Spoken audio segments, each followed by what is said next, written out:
Oh, they said they were going skinny dipping, and I'm not skinny enough.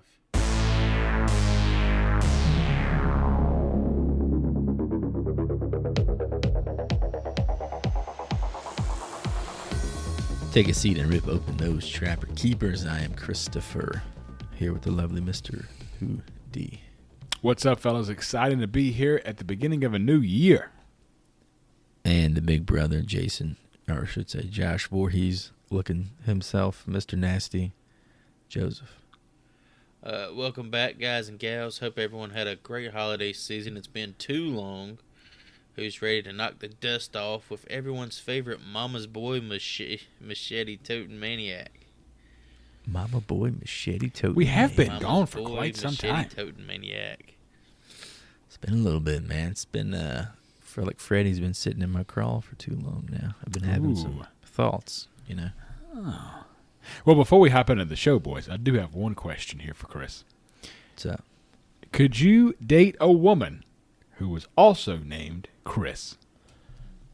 Oh, I could, but not if she spells it Chris as the main character in this movie. Yeah, so this has got to be awkward. Thank you, subtitles. So before we hop into the show, boys, let's talk about where people can find our other content. HorribleFilmSchool.com, where all our backlog is located, as well as our merch store, and we have a YouTube channel, which, Chris, you know the handle. Yeah, so with the YouTubes changing some policies now, we kind of have like @ symbols. I guess they're tags, as you will. So conveniently enough, we are at Horrible Film School. Today's assignment is 1982's Friday the 13th, Part 3. Today's lesson: just quit going to this fucking lake. Okay, first up, as always, the fan reviews, seeing what our audience thought of this before we give our own opinions. First up is Justin Finsack13. Finsack. Dolphins Dolphins fan. Probably an avid Dolphins fan.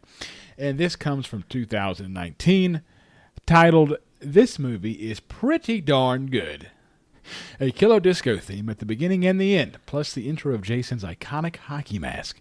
It's also the first movie in the franchise to be shot in scope as opposed to the first two, which were shot in flat ratio, and also the only one to be shot in 3D. Not the current 3D, but the red and blue 3D that was a part of the 1980s fad that was revived for a short time and ended with Star Chaser." Quite the history lesson there, boys. And he gave it a 10 out of 10. This spawned the idea for Avatar, is what you're telling me here. Apparently. 3D does date back a long ways, but the argument could be there that the hockey mask killer brought it back. Precursor. Remember the prices of those 3D televisions they came up with? Like that you had to wear fucking specs and shit. Like when you were at home, it was like $4,000. Oh shit, Game Zone. Everybody get your glasses. You met one dude ain't got the fucking glasses. You sitting there watching a goddamn fucking mess on the screen trying to figure out what's going on. I've seen the Green Hornet, the My Bloody Valentine remake, and one of the Spider-Mans in 3D, and I didn't like any of those experiences. I watched Titanic in 3D. That was pretty cool. But that wasn't shot in 3D, so how does that even work? Like James Cameron, man. He reissued it in like 2011 or something. Oh, George Lucas did. I got you. If anybody can do it, it's the Cam man. Next up, from 2005, from a Mr. Craig Jameson, titled "The Most Rubbish Piece of Crap I Have Ever Seen." Apparently, the reviewers are very PG these days. Rubbish. You know, this guy's like European using that kind of word. Rubbish. That's rubbish. Fucking This clown. film... This film is maybe the worst Friday the 13th film ever made. The plot is all over the place, and it is poorly written. There basically isn't even a plot. It's just people getting killed. I don't know what Paramount was thinking when they decided to make this film. When I was watching it, I was in hysterics because it was so funny to watch the crappy reactions on the actors' faces. If you want a good laugh, then this is the film for you, because this is the most rubbish, again, piece of crap I have ever seen. I don't recommend that you rent this out. It's only good for watching when there is nothing else on. 1 out of 10 stars. So his own quote became the title of his review. That's how you know he's a Yeah, professional. his fucking review didn't even make any sense. It's rubbish, rubbish. Joy. Like, the plot's all over the place, then there's no plot. All of a sudden, I mean, make your mind up, guy. He even said it was for a good laugh. I mean, if you found some redeeming qualities, there's some things that have no redeeming qualities, you know. Some people just don't get the franchise. Not for everyone. All right, let's hop into the writer and director of this film. First up, director Steve Miner, who was also the director of Part 2, Friday the 13th, House, and the classic Warlock. I think we talked about Steve Miner like a lot, because he directed, like, didn't you say he directed 2, right? He did direct 2, yes. Yeah. He also directed Lake Placid, so just keep that in mind. That's like his claim to fame, honestly. This film has 2 writers attached. First, Martin Kittrosser, hopefully I said that correctly, who directed Silent Night, Deadly Night, Part 5, The Toy Maker, in 1991. Classic. Shit. Part 5. I think they had him work on one of the Kill Bill movies as a as like a script / continuity like specialist Script or something. supervisor? I don't understand why the fuck would you have somebody from the Friday the 13th series as a continuity specialist? This dude was on a lot of good films as a script supervisor. He was on Once Upon a Time in Hollywood. Maybe he's just good at spotting inconsistencies in your shots. Bullshit! That's what a This script supervisor fucking movie does. right here has so many inconsistencies A throughout. script supervisor's job is to be on set and to tell you how you just did the thing you did so you can repeat it. So maybe he has like a photographic memory. That'll make him a good screenwriter. The second writer attached to this is Carol Watson, who also wrote Friday the 13th, The Final Chapter, and Meatballs Part 2. Hopping in some behind-the-scenes stuff, I've only got, 4 notes here. To prevent the film's plot from being leaked, the production company used the fake title Crystal Japan after a David Bowie song. This began an on-again, off-again tradition of giving Friday the 13th films David Bowie song titles during filming. That's like the coolest production note attached to this franchise, no doubt. That it will ever have. So wait a second, they didn't want the plot for this coming out. Couldn't let it be leaked. I had zero recollection of this. I can tell you what the fuck was going to happen. No spoilers, man. No spoilers. I heard they're making Part 3. I wonder what it's going to be about. Fuck. This was Paramount's first 3D film since Ulysses in 1954, which was 28 years prior. So they dusted off a 28-year-old trick for Jason. Well, the whole 3D thing came back around. Pretty much, don't they say that trends come back every, 30 years or something? People say that shit, but it's only in reference to things that happened 30 Well, years no, ago. I mean, this kind of is true in this case because 3D was big in the 50s, and it, fell out of favor. And then the 80s had that boom of, 3D movies. You had, Jaws 3D. Amityville 3D. Amityville did 3D. Jason 3D. By some estimates, Paramount was forced to spend between $8 and $10 million to actually get Part 3 into theaters. That's because they ended up making, supplying, and installing the individual lenses and silver screens required to project Part 3 in all 1,079 theaters which showed the film the opening weekend, August 1982. They also had to train the projectionists at theaters and establish a 24-hour hotline for all of the theaters who showed this film in 3D in case issues arose. That's They really nuts. rolled this shit out, man. It's a big deal. Hey, so You that's train the thing, though. people. You got to think about it. The fact that I think Friday the 13th wasn't it the most profitable horror franchise of the 80s? Oh, I yeah. think you're right. I'm not It spit out the most sequels in the 80s for sure. Yeah, because they was fucking boom, boom, boom sequels back to back to back to back. They were making money hand over fist. Spending that money, making sure it's shown how it was meant to be represented in theaters, that's probably dropping a bucket. It seems like they put a lot of effort into the presentation and less into the production. Oh, for sure. Just the glory days of horror, man. It's just right here. That's awesome that a horror movie got this kind of attention. So, released the same year as E.T., as well as The Thing, Poltergeist, The Road Warrior, as well as Blade Runner and Tron. 3D, Wow.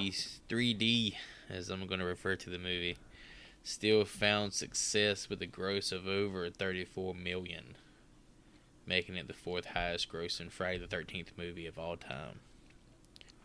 Also, Friday the 13th came along, Part 3 came along and was able to knock out that long neck bastard E.T. off his pedestal at the box office at number 1. After the Spielberg masterpiece has spent weeks there. And with that, let's jump into the story. What's going on? Get up!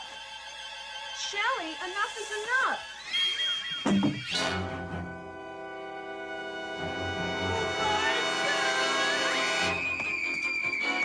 Part 3, shockingly, starts with the ending of Part 2, just like Part 2 started with the ending of Part 1. Which- Yeah, this is a bit on the nose again. I guess it's literally like a television show. This is like the only bit of... previously on. This is pretty much in my... the fucking DBZ opening immediately popped into my head with this fucking recap. Last opener. time on Last Dragon ti- Ball Z. Last time on Friday the 13th. You just saw this like 8 months ago because we can spit these some bitches out like hotcakes. Will Jenny's boyfriend survive? So yeah, we see Jenny running to Mother's house, and she puts on Mommy Dearest's sweater, sweet talking the big dumb buffoon before stabbing him right in the back, which I've already seen. And then we cut to a 3D centric opening credit sequence with everyone's name just jump right in right out at you. I like the fucking title track, dog. It was like a Oh, Thriller knockoff or some shit. The opening track is a fucking banger. It certainly did take me off guard for a second. I was like, what the Props. fuck? I thought I was watching like a parody or something all of a sudden. Props to returning composer Harry Manfredini. Get him, Harry. He's worked on didn't he work on every fucking Friday the 13th movie? So you think they pad these with the previously owns just to like bump the runtime? Because all these movies are like 80 minutes long. And if you take that out of both of them, they probably go down to 70, you know? It's probably a solid take. Because I mean, there's only so much you can do with this story. This flashback kind of takes away from Jason, I think, because it shows him getting overpowered like really easily by that dude, by the boyfriend. And then we see him later in this movie, and he's fucking superhuman again. Well, they're always. Like, why did you remind me of They're that? always superhuman until the third act. I guess that's All true. of them are. And he pops up in that window and she's in the lake, but we'll get there. So can I tell the story? Because you guys brought up the whole 3D credits popping out at this on the screen and shit. Can I tell a little story about me working on Did my you get notes? scared? Is that what happened, George? Did you shit your pants when they came at you? No. Oh God! Oh No. God! But a little backstory. So the day I worked on my notes was the same day I moved into my new place. Shout out to the moving squad. Those boys got the muscle. Them boys. And me, them boys. And me procrastinating the way I do, I said, fuck it. I'm dog ass tired from all this moving and shit. I'm just going to set up my PC recording equipment to work on my notes and record tomorrow. Just to have that done. So to hell with the rest of this garbage unpacking, aka everything else I own. To ease what was in my mind a considerable burden, the burden of just plugging some shit into a PC and throwing it on a desk and plopping it into my chair in front of it to ease this It's so annoyance, difficult. I dropped a 600 milligram edible. So I watched this movie high out of my fucking mind, and every one of these throw-in It was 3D moments fantastic. fucked my world up. So This is one of the best movies you've ever seen. I think I experienced it as it was George on cloud nine experienced right now. in like 82. So yeah, it was pretty fucking great. But Joey watched it in 3D without the glasses. every time they did some corny ass 3D shit, I was like, yeah, it took me out. fuck, man, it's in my face. He's holding the damn stick out. When that fucker held the stick the first time, my ass jumped back. So there is still a way to watch this in 3D, everybody. You just gotta, Oh yeah. Just gotta use your imagination. Just let the mind's eye open. The film takes place the day after Part 2 and finds a local shopkeeper's wife checking on her husband amongst the full clotheslines with a quick shot of Jason walking without his tater sack on. We got a glimpse of him here, just legit. Fucking Pennywise just walking through the clothesline. Right before this, clotheslines. there's a roll on the television, like, you know, telling the events that was taking place, Oh, like, all that the was bodies and fucking shit. bad.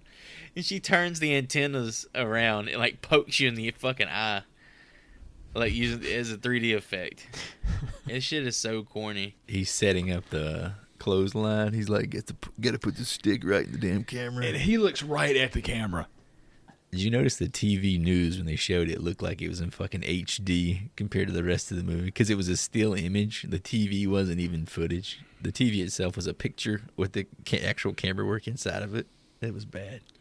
But they were using footage from the last movie. It wasn't even like a fucking TV, like, news crew was there shooting it. Yeah, there were very close shots to be a news. It's like right on some guy's face. I will say that personally, I miss clotheslines in horror movies. It's extremely effective. Yeah, And it's that very reminded me of cheap. Michael Myers. I had a note here that he does more stalking here than we're used to. Kind of like Michael Myers in a way. So you think Michael Myers when you see clotheslines. I think Pennywise. Tim Curry's version. I The think real Pennywise version. too, but I guess when I'm thinking in my mind through history, like the oldest image I guess that jumps out is from Halloween. So I think of Gotcha. the Lawnmower Man. Classic. Frailty, that's got a good clothesline scene. Yes, it does. Is that a horror film? That might make the show. I watched it about 3 months ago. I'm gonna say Peter. no. Okay, all right. Got a fresh take on it. The shopkeeper is taking a deuce and drinking a bottle of Jack Daniels, as we all do, from time to time. He is soon gifted with a butcher's knife to his chest, thanks to Jason. Didn't even wipe his ass. He did stand up. The fucking dude's name is Harold. He's in his like shop a little bit earlier, like eating peanuts and drinking Sunny D. They Donuts. recorded Harold taking a Sunny Delight filled diarrhea shit. Like it was fucking so gross. like gross. Like not only did they film the fucking movie in 3D, but you get to hear the death throes of this guy's sphincter. Yeah, He's on the toilet. it had one of the most distinct like gurgling shitholes I've ever heard in a movie because it like cuts right to it and like, oh, that's his asshole shrinking. It's like, blah, blah, blah. I was like, fuck, I did not expect because he goes running out of the scene. I'm like, oh, he's just trying to get away from his wife. No, he's got to take a shit. Okay. Right before this whole thing, though, like there's a prop. Probably one of the worst props I've ever seen in a movie of a snake jumping out. What the fuck of was that? It had a goddamn string on it? It had a string. It was string operated. Like it was pulled towards the camera. It's 3D effects, right? That right there. I thought like fucked the me up, wife too. did it intentionally because I was like, well, there's a fucking string attached to the snake's Oh, it's mouth. in the rabbit cage. Yeah. But yeah, that was an actual fucking like. That was an actual. It was supposed to be It was a meant to snake. represent a real snake. Oh, okay. I thought it was like a fucking gag. Is that the last time we'll see this string used?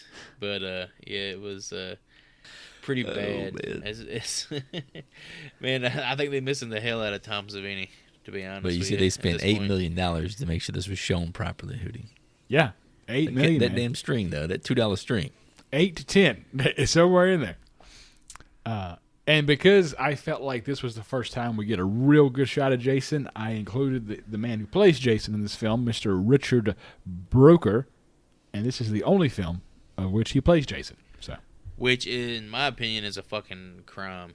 Because that dude, like, the way he portrays Jason in this movie, it's like, he's like so powerful, you know? Like in the last Yeah, movie, I think I would he was agree. like 5'8". I think this guy's like 6'7", 300 plus. Yeah, it's a solid boy. this is a Yeah, monster. Yeah. He gets a lot of camera time here, too. Maybe I'm just misremembering how the rest of them play out, but I feel like he's on camera a lot, like moving, and we're following him a lot. Well, I think it's justified that it is because the way he moves is like he's floating. It's pretty great that the character is portrayed in a way like, all right, he's a great big, powerful being, but at the same time, he's able to move like pretty quick, and stealthily and shit. He's on camera a lot without a mask on. I did not expect that. Oh, we see him without his mask in like every movie. I know, but here it's a lot. It's a lot of the face. Yeah, he gets like fucking close-ups and like he makes facial expressions and shit.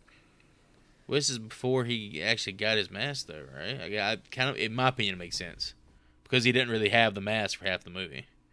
Yeah, but I guess it's kind of hard, like what he's saying, to reconcile the fact that we know he's going to be in that mask going forward forever, basically.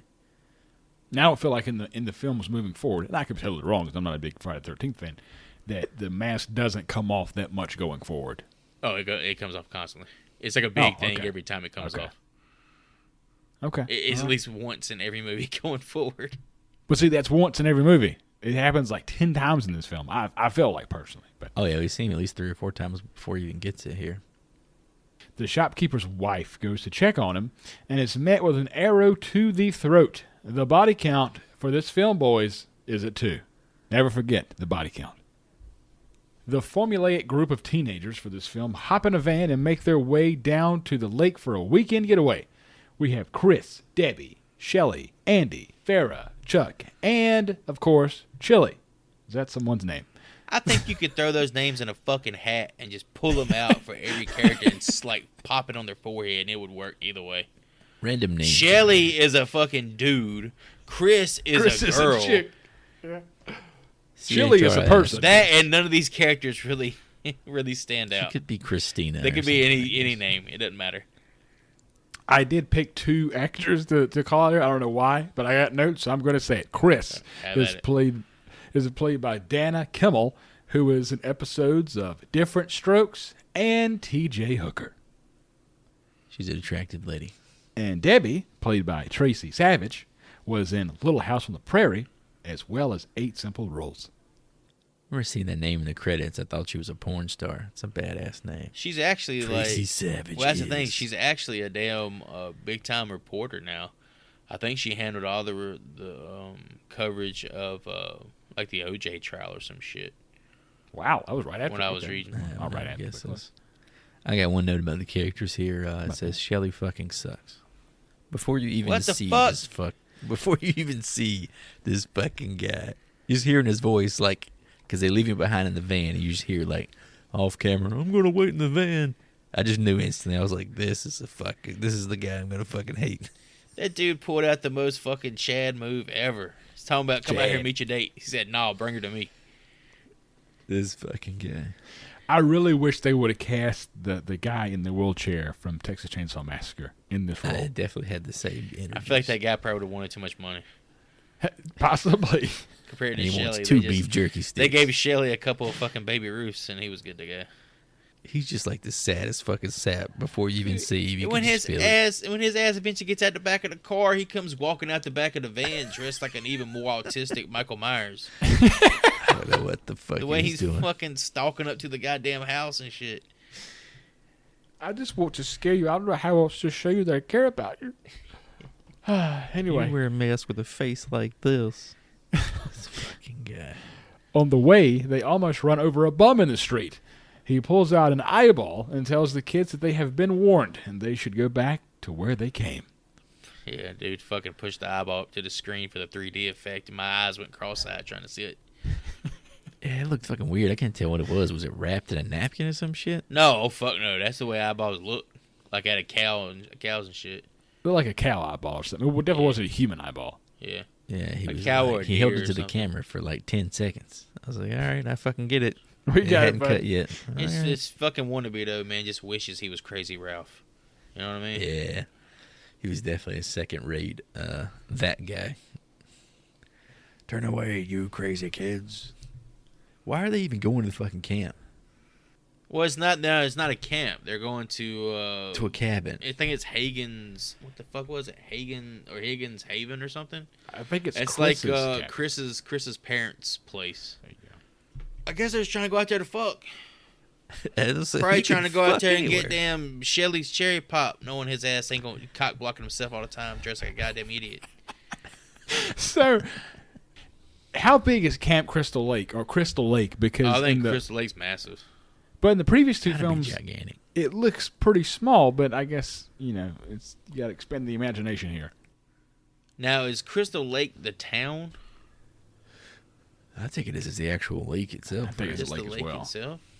Because in this film, the lake looks terrible. Like whatever location they used. Oh yeah, they barely showed the water. I mean, Well, I think they shot all this shit in like California. They used to shoot on the East Coast, but in order to New Jersey. like shoot it in 3D, they had to be on the West Coast. had to. And I think I read this fucking lake we see was actually hand dug. It looked like a soundstage almost or something. Well, that's why it looked like shit. Okay, if it was hand dug. Once they arrive at the cabin, Chris is grabbed by her friend Rick, and they are apparently an old couple.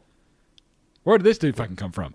Where does damn neck go? That's what I don't know. Fuck, aren't these His damn supposed to be? shoulders was up here. Aren't these supposed to be teenagers? Rick looks like That's he's a fucking grown-ass 35.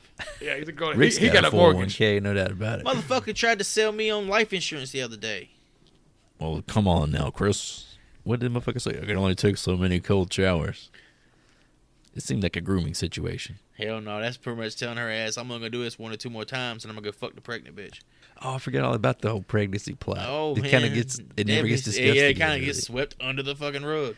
Yeah, Debbie is knocked up. She is with child. Yeah. I can't eat that weed. I'm pregnant. Yeah, they bring it up one time and then never talk about it again. It's called character development. If you knew anything about Friday the Yeah, 13th, you would stupid. know this is about as good as it gets from this point on. And what the fuck was in old dude's box? Now that I think back on it, oh, you'll find out. Oh, his whole fucking life is in there somehow. This little, What is it? This little fucking 2 foot by 1 foot box that he's got that holds. He's gonna pull some stuff out of his box later on that don't make any sense. I'm going to say something about it. Chris makes Rick load hay into a barn that does not have any wildlife at all on the property. Chris's family apparently just stockpiles bales of hay for no fucking reason at all. It's coming back in the end. Chris literally says, "Yeah, my dad always buys all this hay. I don't know what we do with it. We don't have But any he never animals." buys the horses. He says he What? always forgets to buy the horses. Where the fuck is their dad at? He's probably dead as well. Shelley, Chris's favorite character, gives everyone a scare by acting like he got axed in the forehead before being tickled back to life. Dude, Oh shit! poor Shelly, man. He just keeps cock blocking himself at every turn. First fucking juggling, now this fucking bullshit. What is this character trait? What do you call this guy?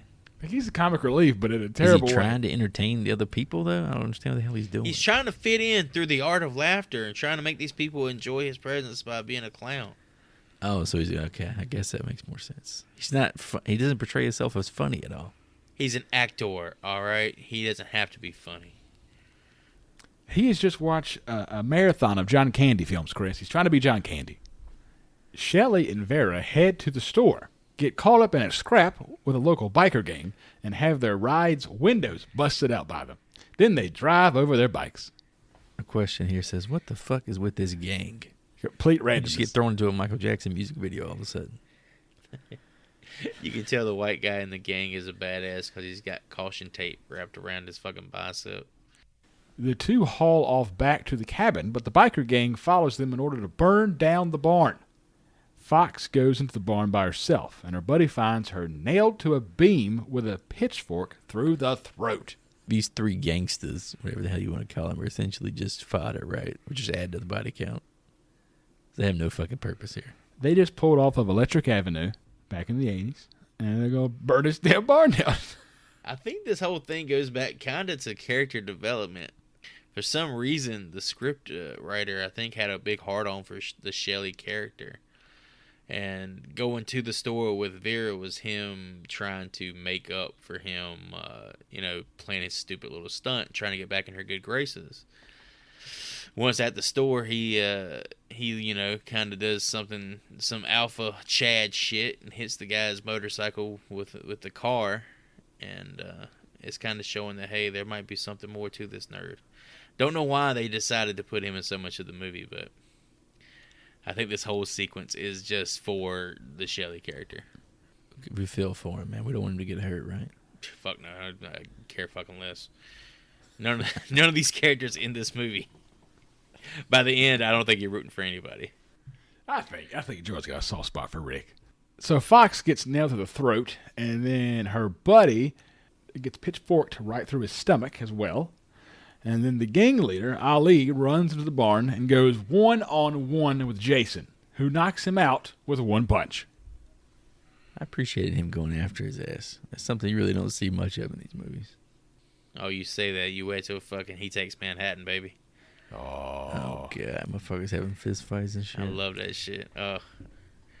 Chris and Rick go to a wastewater drain in the woods to talk, and she tells him about the night Rick dropped her off at her. God, I feel stupid reading this. This was such bad writing. Hold on. Drops her off at her parents' house 2 years ago, and she had a run-in with Jason and survived. She woke up the next day in her bed. What the fuck happened there? I have no idea. So she says, I fell asleep under an oak tree. And then we get like a fade into that, what she's narrating. This motherfucker is sitting straight up, back against the tree, supposedly taking a fucking nap. And he's like, Jason appears like the damn swamp thing and carries her away. He's got that Come here, bitch. That sixth sense. He knows where the pussy at. So I got a note here about something that got cut during this flashback or whether hell So there's logic I missed. Originally, Jason was supposed to rape Chris in the flashback scene, but this idea was dropped or downplayed. This is partially due to it being out of character for Jason, who never sexually assaulted any of his victims. Well, it's definitely alluded to that he may have done something like that because in her own words, she says he called her and drug her away, and then she just woke up in her bed the next day. Yeah, I thought she was going to be pregnant or something. I didn't get the 2-year timeline. Oh, that would have been an awesome side plot. Yeah, if you think about what Hootie said, it makes sense because he was like a mama's boy, and you know, Miss Voorhees didn't raise him to do that to nobody. Rick's battery dies during her strange long story, and they have to take a shortcut back to the cabin. Shelley scares Vera by putting on a full scuba suit and hockey mask and grabbing her leg at the dock. Vera gets pissed, of course, and then Shelley decides to go check out the barn alone. You didn't even mention that he had a fucking spear gun, too. Excuse me, of all the bullshit that he had on at the time. A fucking 3-foot-long spear gun out of this itty-bitty suitcase, as well as a wetsuit and a hockey mask. Is that what his whole life was? Is that what he meant? That's where he just keeps his costume change, his wardrobe. What the fuck kind of character was a Scuba Steve? And no, hell no. It's He keeps a spear gun in there. Oh, shit. Oh, it was hugging him in the right spaces, you know What the... How did they convince this actor to get into that fucking thing? There's no way he took that off more than once. Why did he put on the wetsuit? I don't fucking know. Why was he wearing a hockey mask underwater? There's so many questions. It's to help him breathe. I don't fucking know what's going on, man. Vera drops Shelley's wallet into the lake and then decides to go in after it. Jason shows up with his now signature hockey mask taken from Shelley. He sharp shoots an arrow right through Vera's left eyeball. An absolute marksman. Fucking hip fire headshot. Give a fuck. Up to this point, by far, the kill of the movie right there. Spear through the eye, brutal as hell. That's some shit I can get behind for sure. I got one little quote here from Shelley, too, before we lose Vera completely.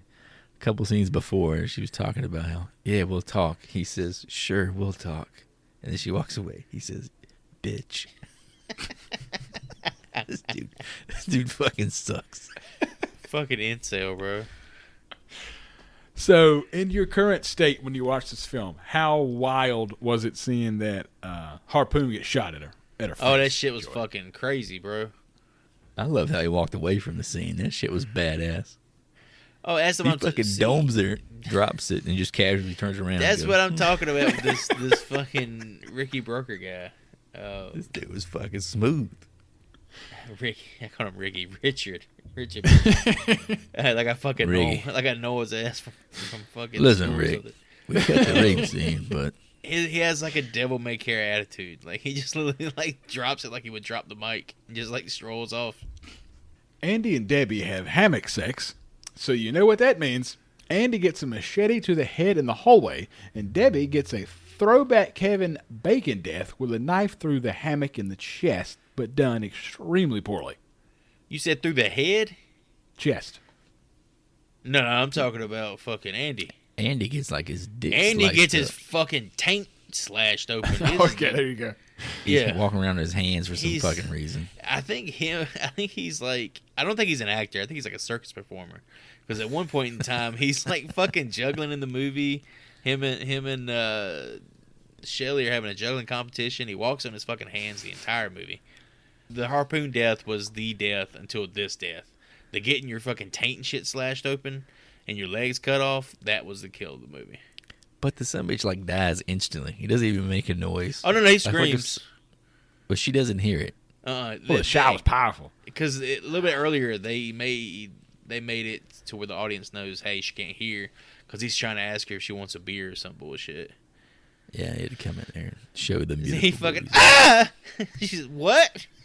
She's in the shower using an herbal essence, just really getting into it, man. Getting them nipples soapy and stuff. Joey's like, all right, Damn. pause this. She took that. Her pregnant ass took that to him, knife and handle through the Damn it, I neck. forgot she was pregnant. That was the throat. Fucking character development. Fucking throat goat, bro. Fuck.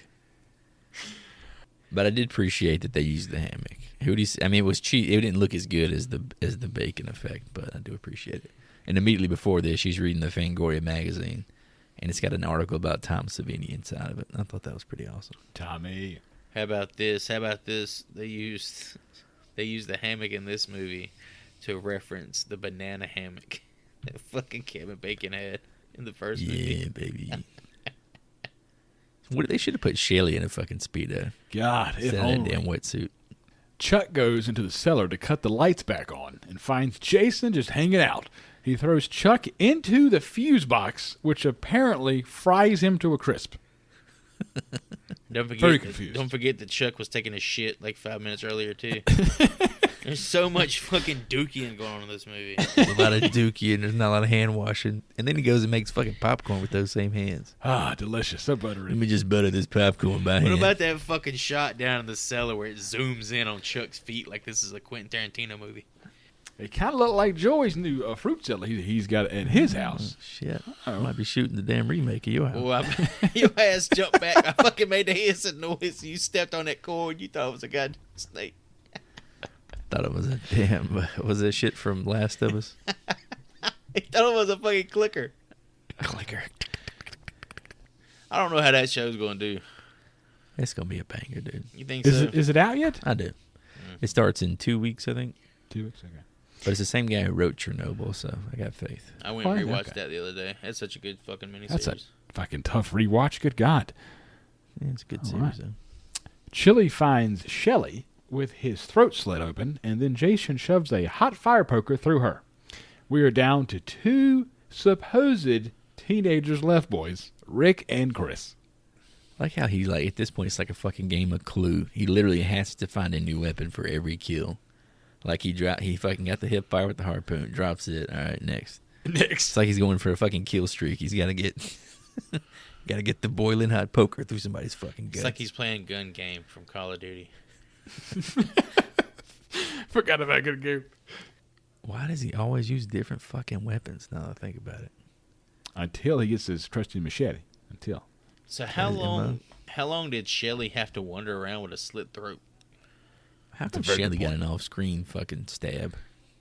That was the one character I wanted to see fucking eat it. Well, that's the thing. Like they was building the character up to be annoying and no sympathy at all, and then you get the kill off screen. That's like that's a hand job where you don't get to finish.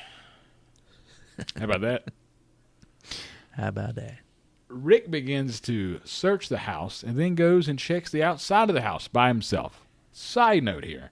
Why is there never any blood when they go back through these houses? Never. Motherfucker cleaned up. I wrote a note that said Jason should have been a fucking custodian because that's how much cleans up quick. This house should be covered in blood. Jason finds Rick outside of the house and crushes his skull in, sending his eyeball right at that camera. Boom. Here comes that string Pop. again. Chris begins to find bodies, one of which is Rick being thrown through the window. Jason walks in like an absolute badass through the broken window and begins to chase Chris. That was I was waiting fucking to awesome. put a fucking stunner on somebody right there. I will say the actor, what was his name, Rick, that got thrown through the window? Rick. The fucking tumble looked legit, and it looked like it was the actor doing it, too. So, I think a don't know lot if of he did these his own actors stunt, but did their own stunts. it looked like that motherfucker took a header over the couch under the floor. In the barn, when that fucking dude rolled off the top, I think he actually rolled off the top. It's a damn WWE match waiting to happen in this bitch. Chris is able to knock Jason in the head with a log and make it to the van. Chris then runs out of gas on the rickety bridge, and Jason is able to catch up to her. Chris then runs to the barn because why not? She fucks this dude up a lot. She leads Jason up to the crow's nest and then hangs his ass. She's fucking OP right here at the end, man.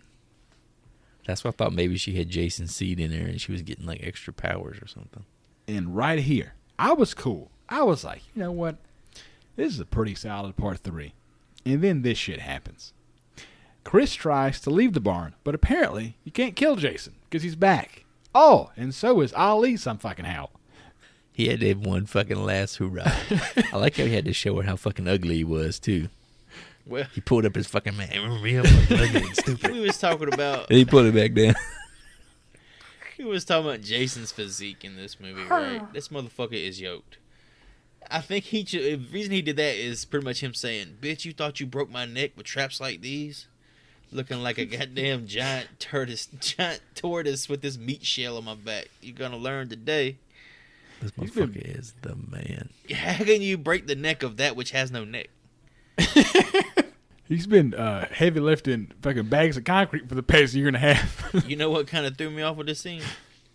Ali, because it did me. Chris knew how to tie a fucking noose pretty damn quick. If you know what I'm saying. That is true. Wait That a is tick. true. I mean, too quick. Almost like she's So done why it do a we few pull times. Ali in just to immediately fucking dispose of him? He's literally just fodder for Dude, her this to get out of motherfucker- there. Ali hid this whole time in the barn and threw his life away for some white floozy. She don't even acknowledge his presence at all. Because here's the note. As soon as Ali pops out, he gets his arm chopped off and then several more chops to the head. Run, white girl, run. This does, however, afford Chris time, so I guess it was not all for nothing, to grab an axe and send it into Jason's skull, killing him once and for all, we hope. Chris then boards a canoe, because, again, why not, and then sleeps in the middle of a pretty terrible-looking lake. Yes, again, I think we had this. I've had the same note at the end of every one of these fucking movies. What are these people doing at the end? They always want to take a nap or some shit, so they go out in the water. You talking about these dream sequences? I never know what the fuck is going on. No, Why are they all the same? It's just a dream sequence. It's not. They're not actually in the boat.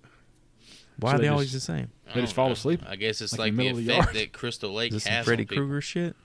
So Chris wakes up, and of course, Jason is back at it and running after her. However, Jason's mom grabs her from under the water.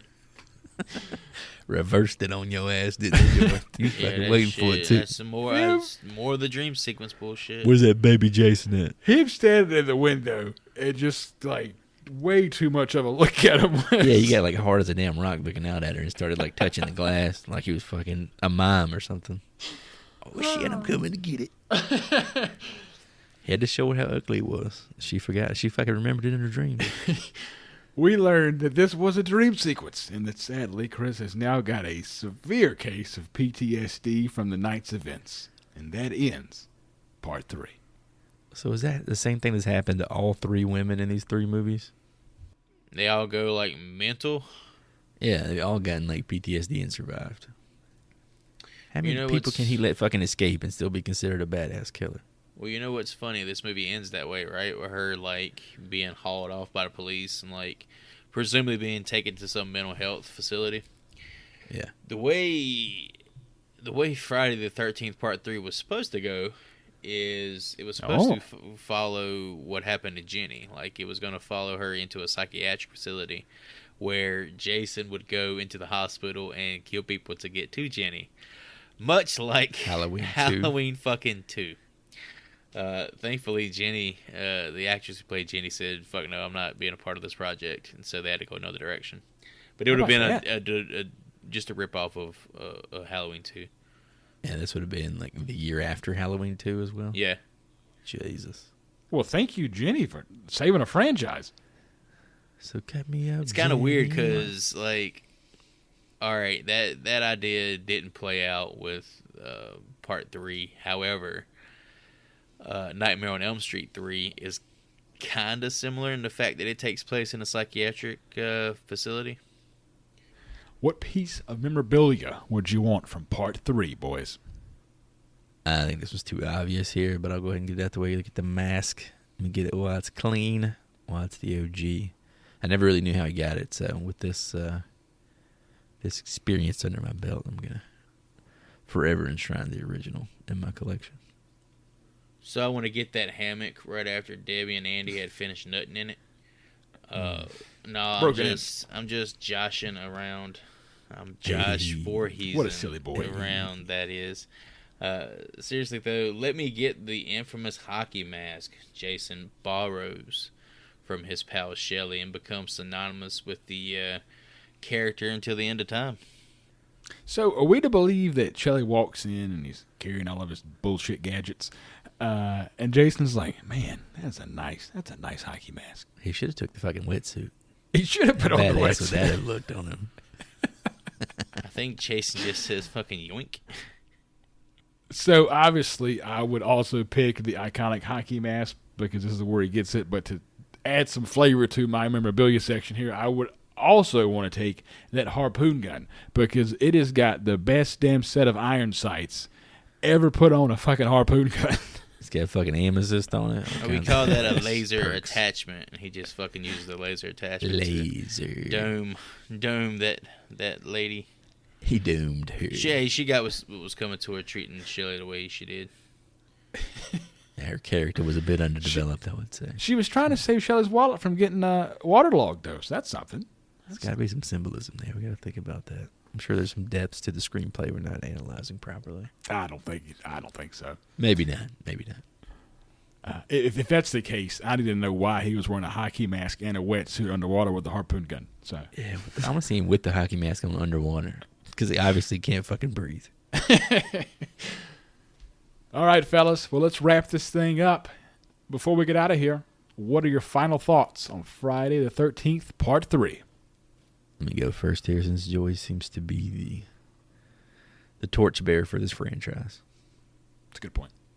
It seems watching the iconic 80s cheese horror back-to-back is softening my dank old heart because this probably not great movie worked as a nice treat for me.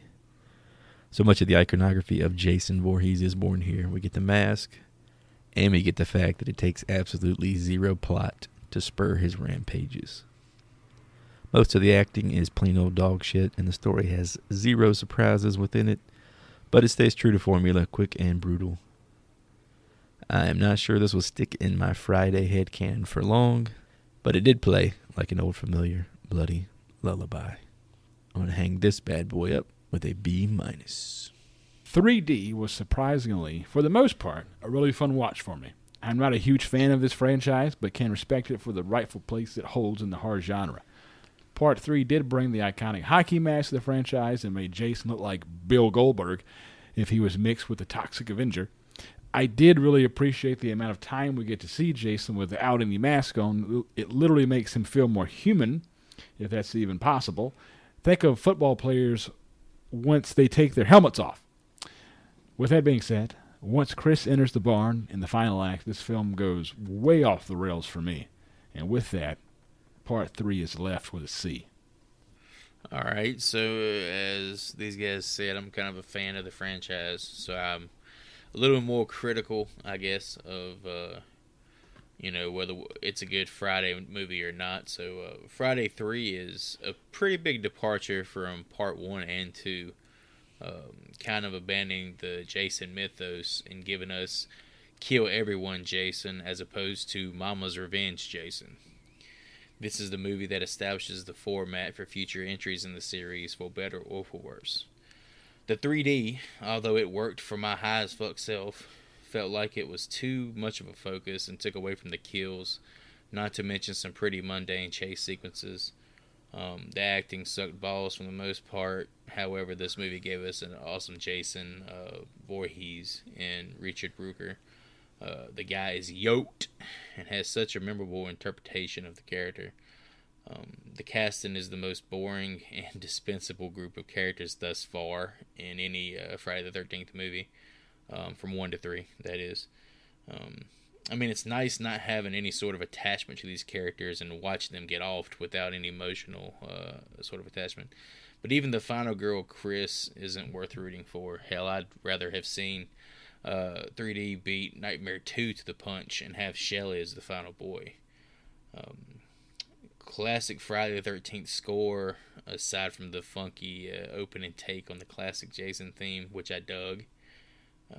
This is definitely the most dumbed down Friday the 13th movie of the first 3. But it's also by far the most fun. So grab your 3D specs, turn your brain off, go slack-jawed, and enjoy watching some teens getting slaughtered. I give Friday the 13th Part 3 a C. Definitely the low point of the series so far, but far from being a terrible horror movie.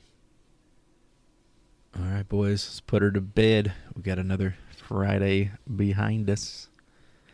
This was a given assignment, so we didn't really have anything at stake here, but we did take our guesses.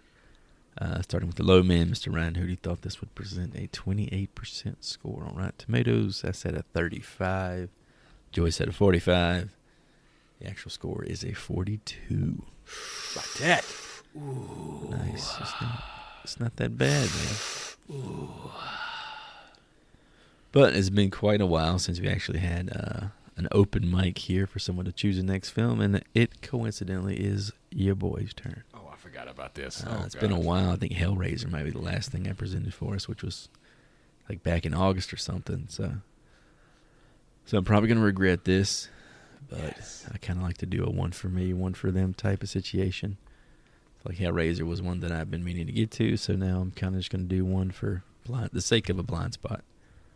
And I would begin by defining something called coulrophobia. You guys familiar with what this phobia is?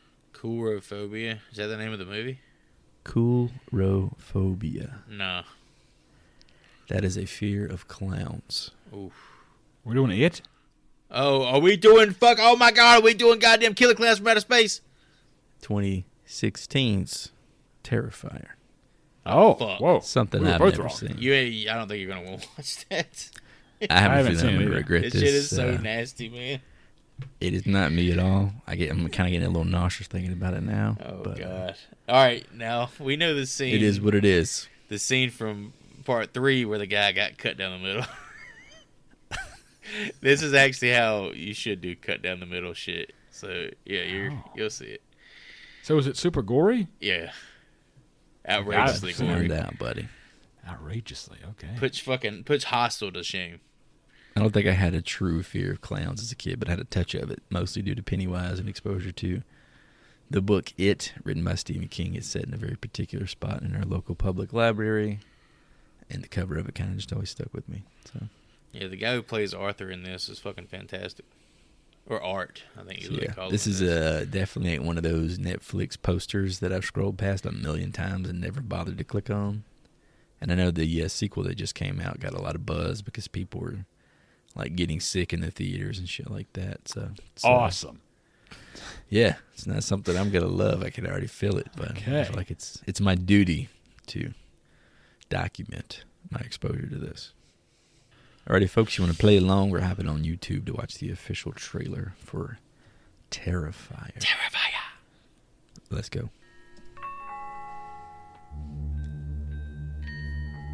Oh shit, they actually put it in there. This is where you pulled this from. I did not pull it from here. An believe it or not. extreme fear of clowns.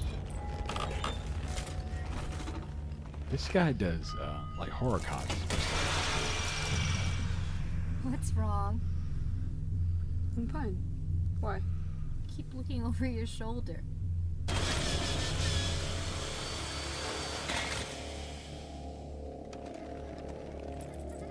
This is making me like a little queasy already. It's a fucking like What if I died in this scalpeled cat of nine tails. What guy? The clown? Do you really think someone slashed my tires? He knows this is your car. He saw us getting into it earlier. Hey, handsome! Cut it out. My friend wants your number. You. Look, that guy was harmless. It's So terrifying. some douchebag in a costume acting like a retard. Eek. It's Halloween.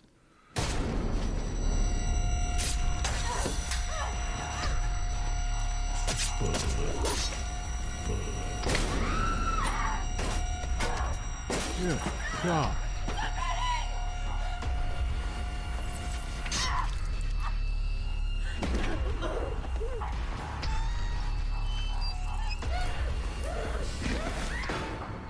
Well, it looks like it's only two. Now is just remain calm and stay on the line with me until the police arrive.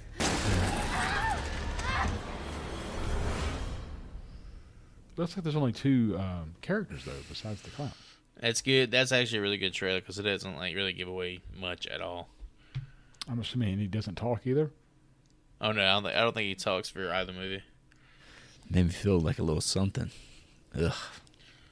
How do you feel about the fan score on Rotten Tomatoes for old Terrifier?